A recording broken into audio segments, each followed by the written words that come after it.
Et voilà, c'est fait. Le gouvernement Trudeau a déposé son budget. J'aimerais pouvoir vous dire que c'est un grand jour pour le Québec, que ce gouvernement, envers lequel nous avions tant d'attentes et d'espérances, a enfin écouté nos besoins. Malheureusement, ce n'est pas le cas. Le budget de M. Morneau a complètement laissé de côté le Québec. Encore une fois, le gouverneur d'Ottawa a jeté les demandes du Québec aux poubelles. Le Bloc québécois a rencontré des acteurs de tous les milieux et à partir de ces rencontres, on a formulé des recommandations qui correspondent aux besoins du Québec. Par exemple, l'indexation des transferts en santé à hauteur de 6 par année.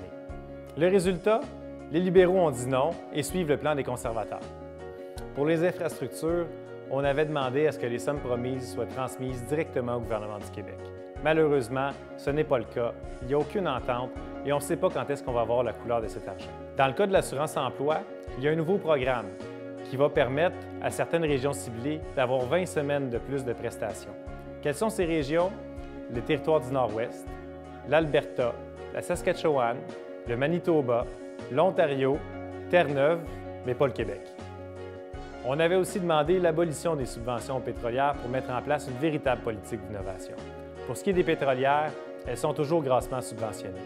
Et pour ce qui est de l'innovation, il y a effectivement plus d'argent qui est mis en recherche, mais rien pour les industries importantes de pointe du Québec, comme l'aéronautique. Si on gérait nous-mêmes les 48 milliards qu'on envoie au bon soin d'Ottawa, c'est clair que les demandes des Québécois ne seraient pas ignorées. Notre économie, c'est à notre démocratie qu'elle appartient. Point final.